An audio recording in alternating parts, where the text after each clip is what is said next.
Arpádovci a vznik mnohonárodnostného Uhorska 907–1301. V 10. až 13. storočí sa v Karpatskej kotline vytvoril a stabilizoval uhorský štát pod dynastiou Arpádovcov. Opakovanie kľúčových faktov začneme rokom 907. V priestore dnešnej Bratislavy a Devínskej brány staromaďarské sily porazili bavorské vojsko. Táto porážka odstránila bezprostredný tlak zo západu a umožnila postupnú konsolidáciu moci staromaďarských elít. Nasledujúce desaťročia priniesli kristianizáciu a zmeny, ktoré viedli k vzniku kráľovstva. Zlom nastal roku 1001 korunovaním Štefana I.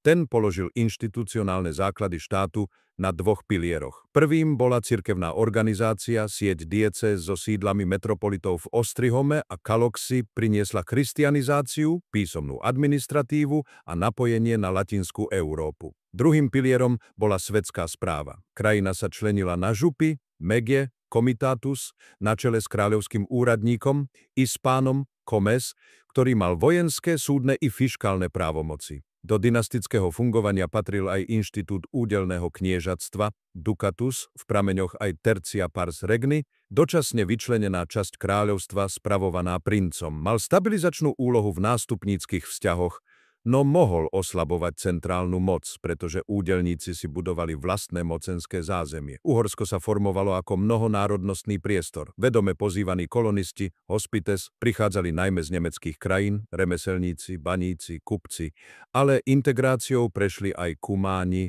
a iné skupiny. Prebiehala asimilácia, teda preberanie jazyka, práva a zvykov väčšinovej spoločnosti pri zachovaní praktických výhod pre prichádzajúcich. Z privilégií udelených hosťom a zo zjednotených mestských pravidiel vyrástlo mestské právo. V strednej Európe často Magdeburského okruhu, mestská samospráva, vlastné súdnictvo, trhové a mýtne práva, daňové úľavy. Na území dnešného Slovenska má Trnava už roku 1238 kráľovské slobody, Košice sú doložené mestským právom 1249 a v 14. storočí 1342–1347 získavajú postavenie slobodného kráľovského mesta. K sieti dôležitých centier patrili aj banské mestá, napríklad Banská Bystrica s privilégiom z roku 1255. Mestá sa stali ekonomickou oporou štátu a jeho obrannej kapacity. Dôležitým medzníkom vo vzťahu panovník, šľachta je Zlatá bula Ondreja II. Z roku 1222.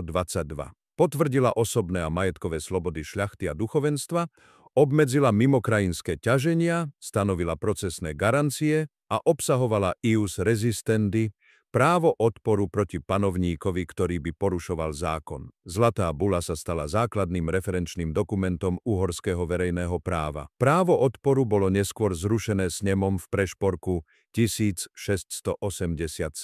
Vrcholnú krízu stredoveké Uhorsko zažilo počas mongolského vpádu v rokoch 1241 až 1242, ktorý bol súčasťou širšej expanzie mongolskej ríše od východnej Ázie po východnú a strednú Európu. Kľúčovou udalosťou bola bitka pri rieke Slaná Mohy 10. – 11.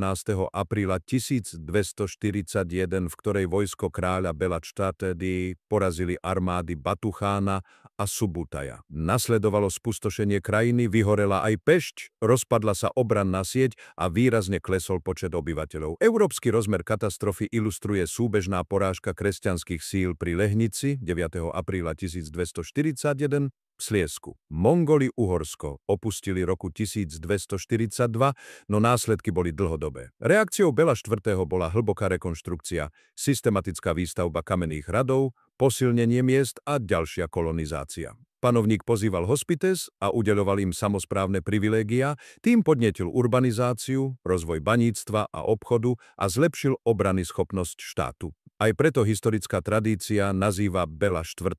Druhým zakladateľom štátu. Koncom 13. storočia však centrálna moc slabla a rástol vplyv veľmožov ovládajúcich rozsiahle provincie, jav, ktorý historiografia označuje ako oligarchizáciu, často aj feudálna anarchia. Po smrti Ondreja III. 14. januára 1301 vymrela dynastia Arpádovcov po meči. Následné zápasy o trón otvorili cestu k upevneniu moci za Anžuovcov. Zhrnutie pojmov. Údelné kniežatstvo je dočasne vyčlenená časť kráľovstva spravovaná princom. Cirkevná správa je sieť metropol a diecéz zabezpečujúca christianizáciu a písomnú administratívu. Svetská správa sú župy, megie, vedené ispánom s vojenskou, súdnou a fiškálnou právomocou. Asimilácia je splývanie prichádzajúcich skupín s väčšinou, kolonizácia, hospites, je organizované osídľovanie s osobitnými výsadami, mestské právo sú samosprávne a hospodárske slobody miest, privilégium je panovnícka listina udeľujúca práva, feudálna anarchia, oligarchovia označuje oslabenie koruny a dominanciu veľmožov. Kľúčové dátumy 907, porážka Bavorov pri Prešporku, Devíne, 1001, korunovanie Štefana Preruerov, 1222, Zlatá bula, ius resistendi, zrušené 1687, 1241 až 1242, mongolský vpád 10. do 11. apríla 1241, bitka pri Slanej Mohy, 1301, koniec Arpádovcov.